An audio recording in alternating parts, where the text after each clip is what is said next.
告诉大家一个扎心的事实啊，2024年呢，谁买房呢，谁绝对就是一个大冤种。谁买房以后呢，绝对都会肠子悔青啊。大家呢，绝对不要觉得我现在是发烧了，或者是脑子糊涂了，在胡说八道。现在呢，可能90%的人都不知道。如果说呢，现在呢，你还准备在2024年，就是有刚需或者其他需求的要买房的话呢，一定要耐心认真的花个几分钟把我这条视频给看完。相信呢，看完之后呢，你一定会回来感谢我的啊，你也一定会放弃买房的这个念头。大家都知道，前几年呢，随着恒大的一个暴雷，包括其他房地产企业啊，在这几年呢，真的是整个房地产市场萎靡之后呢，真的日子是越来越难过啊。现在呢，房地产开发商基本上每个房地产开发商，无论是大的还是小的，知名的或者是不知名的，手里面呢都是有一堆的一个库存，然后开发商呢手里的房子呢全部都砸在手里面了，然后呢资金呢也是回笼不了，所以说呢，现在呢整个开发商我感觉已经到了一个不择手段的一个地步了啊。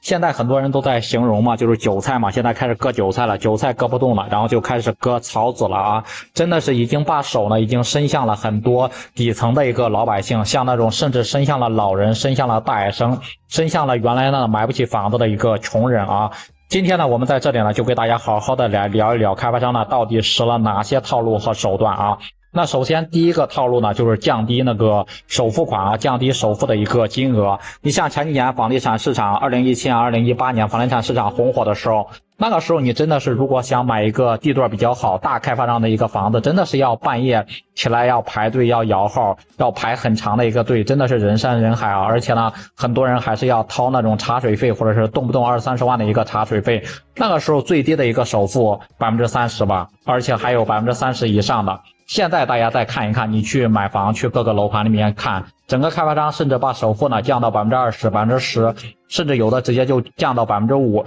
有的呢可能还出现一个零首付，就是只要你愿意买房，开发商真的是绞尽脑汁了，然后什么都可以满足你。大家呢可千万不要觉得开发商是发善心啊，让那些买不起房子的人最终呢是拥有了房子。你就是像现在这个政策来说，只降低这个首付，然后不降这个房价，将来呢你所有的东西都是要双倍奉还的。咱们给大家举一个很简单的例子，就是一套100万的一个房子，首付是30万，贷款差不多是70万，你30年的等额本息一共是要还差不多140万，对不对？如果说你首付只付20万的话，那么贷款就是80万，未来30年了，你等额本息呢还款就是160万。大家可以算一下这个账啊，就是你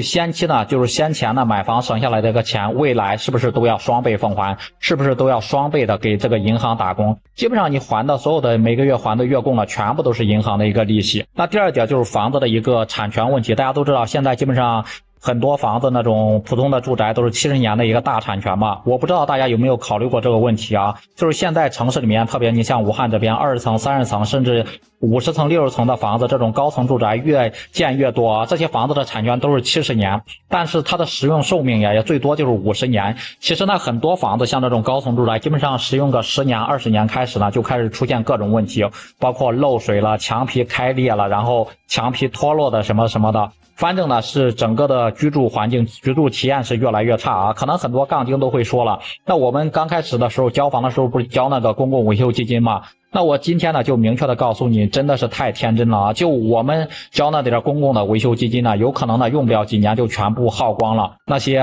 10年之后、20年之后，那些超高层住宅，谁会去维修？谁敢维修呢？那种维修难度就不用说了，维修一次要花多少钱？大家有没有想过？所以说呢，很多人还指望着自己的房子能够住70年，然后当个传家宝，一代一代的传给自己的一个下一代，相当于是一个固定的一个资产。大家不要再做梦了啊！那都是开发商了给大家画的一个大饼，给大家造的一个大梦。那你像第三点，就是我最近跟我一个做房地产朋友，他大概做了10几年的一个房地产朋友聊天嘛，深入的聊了一下。他说呢，最近这几年真的是大环境不好啊，而且现在像整个市场上面这种法拍房的数量是越来越多啊。很多人为什么会出现法拍啊？就是当时冲动买房嘛。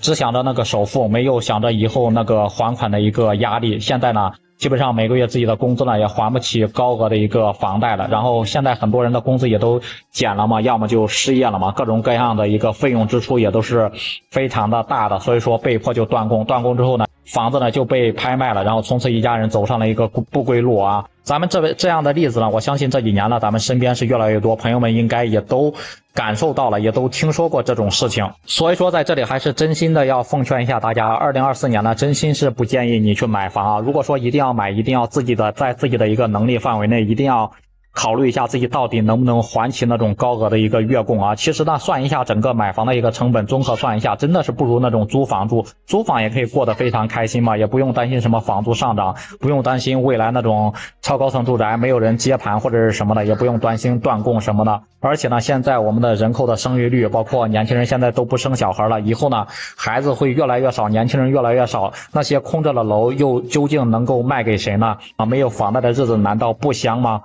不知道大家觉得我说的对不对，说的有没有道理？大家2024年有买房的一个打算吗？也欢迎在评论区里面多多留言，多多讨论。